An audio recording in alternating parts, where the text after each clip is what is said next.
So hello students, welcome to E study YouTube channel. Students, आज की इस video में हम एनर्जी कंजर्वेशन के मोस्ट इंपॉर्टेंट क्वेश्चंस की मैं बात करने वाली हैं। इसमें पता नहीं बच्चों को क्यों डर लगता है, काफ़ी इजी सब्जेक्ट होता है ये 4th सेमेस्टर का, एंड ये सभी ब्रांचेस में कॉमन सब्जेक्ट होता है। साथ ही ये पीडीएफ आपको टेलीग्राम में देने को मिल जाएगा। ये पीडीएफ आपको हिंदी और इंग्लिश दोनों कंटेंट में देने को मिल जाएगा, वहाँ से आप डाउनलोड कर सकते हैं। लेकिन इस पीडीएफ पर आपको पासवर्ड लगा हुआ मिलेगा, तो आपको ये वीडियो पूरा देखना है। उसमें आपको 3 नंबर का डेट का पासवर्ड कहीं देखेगा, वो आपको डाल देना है, तुरंत पीडीएफ ओपन हो जाएगी। ये वीडियो के अंत में या शुरू में या बीच में कभी भी कहीं पर भी आ सकता है, तो वीडियो को पूरा स्किप ना करके वॉच कीजिएगा। तो चलिए फटाफट से वीडियो को स्टार्ट कर लेते हैं। बेसिकली इसमें आपको 2 सेट दिए गए हैं, set A and set B. इनको आपको पूरा अच्छे से पढ़ लेना है, ठीक है। तो मैं जल्दी से ओपन कर लेते हैं पीडीएफ को, ठीक है। तो ये हमारा सेट ए, यहाँ पर हमारा फर्स्ट क्वेश्चन है ऊर्जा का वर्गीकरण करना, यानी explain classification of energy. Energy का क्लासिफिकेशन करना है।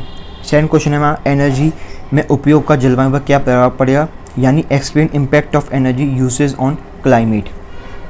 फर्स्ट एंड सेकंड क्वेश्चन जो है वो वेरी इंपॉर्टेंट है, इनको आप जरूर से कर लीजिएगा तैयार, ठीक है। थर्ड क्वेश्चन की तरफ बात करते हैं। स्टार रेटिंग क्या होती है, इसके महत्व को समझाइए, साथ ही इसके विभिन्न प्रकार के विद्युत उपकरणों पर की जाने वाली स्टार क्या होती है, वो आपको पूरा एक्सप्लेन करना है। थर्ड क्वेश्चन भी वेरी इंपॉर्टेंट है, इसको आप टिक मार्क कर लीजिएगा, ठीक है। फोर्थ क्वेश्चन की तरफ बढ़ते हैं, जो कि विद्युत सप्लाई सिस्टम से आप क्या समझते हैं, इसके विभिन्न प्रकारों की व्याख्या करनी है आपको, यानी explain electrical supply system and explain its types, ठीक है। फिफ्थ क्वेश्चन की तरफ बढ़ते हैं। निम्न पर टिप्पणी लिखनी है आपको, जैसे अनुमन्य भार, अधिकतम मांग, मासिक न्यूनतम अधिभार पर आपको टिप्पणी लिख देनी है, ठीक है। Maximum demand, monthly minimum charge, sanction load, ठीक है। सिक्स्थ क्वेश्चन जो हमारा इंडक्शन मोटर वाला है, इंडक्शन मोटर में होने वाली हानियों का वर्णन करना है। सेवन्थ क्वेश्चन है वो हमारा ट्रांसफार्मर वाला है, ट्रांसफार्मर लोडिंग क्या होती है, इसको आपको संक्षेप में समझाना है। अगर आप इसका डायग्राम बना देते हैं तो वेल एंड गुड, ठीक है। मोटरों के प्रकारों की व्याख्या कीजिए।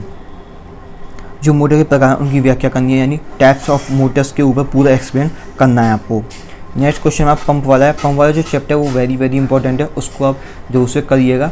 पंप क्या है, कृषि पंप में ऊर्जा बचत के उपाय लिखने हैं आपको। Right energy saving tips for agriculture pump, ठीक है। HVAC क्या है, वेरी इंपॉर्टेंट क्वेश्चन है, इसको टिक मार्क जरूर कर लीजिएगा। नेक्स्ट क्वेश्चन की तरफ बढ़ते हैं। आपको निम्न पर टिप्पणी लिखनी है। लक्स, ल्यूमिन, प्रदीप्त दक्षता, यानी लुमिनस एफिशिएंसी। नेक्स्ट क्वेश्चन हमारा डीजी सिस्टम वाला। डीजी सिस्टम में लोड की गणना कैसे करेंगे, इसके ऊपर आपको विधि यानी पूरा एक्सप्लेन करना है इसको। ऊष्मीय ऊर्जा क्या है, ईंधन ने ऊर्जा तत्वों की व्याख्या करनी है आपको, ठीक है। साथ ही बॉयलर व फार्मेंस के दक्ष उपयोग के लिए क्या करना चाहिए व क्या नहीं करना चाहिए, इसके ऊपर आपको पूरी टिप्पणी लिख देनी है, ठीक है। नेक्स्ट क्वेश्चन की तरफ बात करते हैं। नई बिल्डिंग हेतु ECBC लिखिए, लिख लेंगे, ठीक है।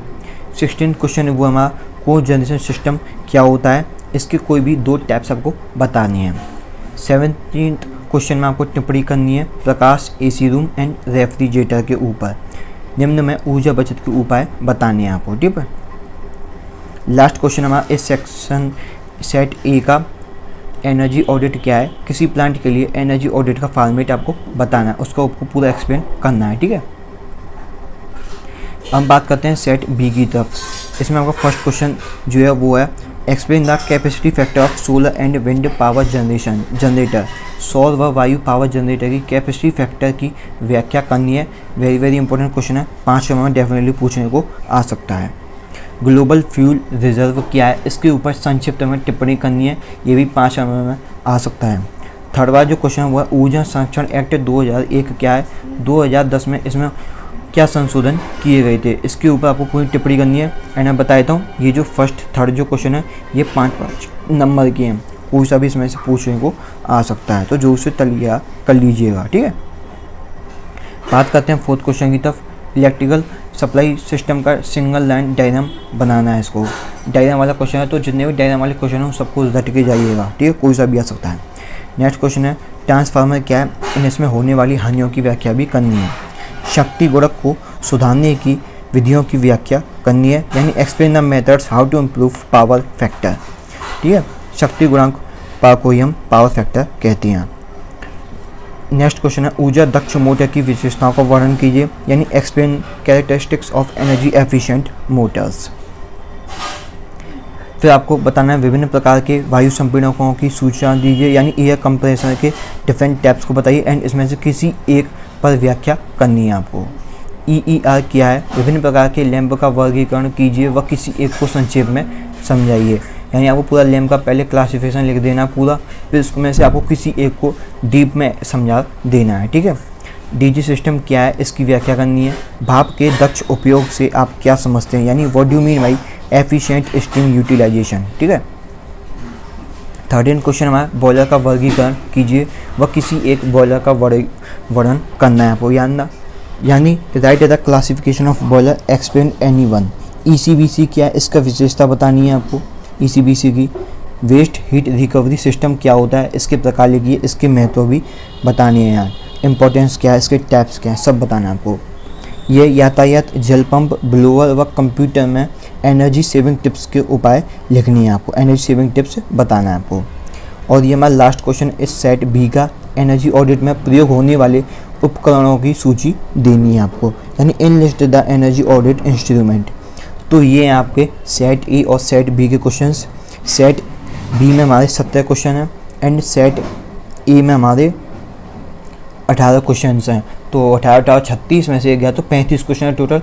आपने इन 35 क्वेश्चंस को कर लिया तो इस बात की गारंटी मिली आप 90% मार्क्स डेफिनेटली लेके आ जाएंगे। एंड जिन बच्चों को डर लगता है कि वो फेल हो जाएंगे वो डेफिनेटली पास कर जाएंगे, इस बात की गारंटी मेरी है। सो आई होप आपको ये वीडियो अच्छा लगा हो, डेफिनेटली लाइक कर दिया, शेयर कर दिया, चैनल पर न्यू सब्सक्राइब भी कर लीजिएगा।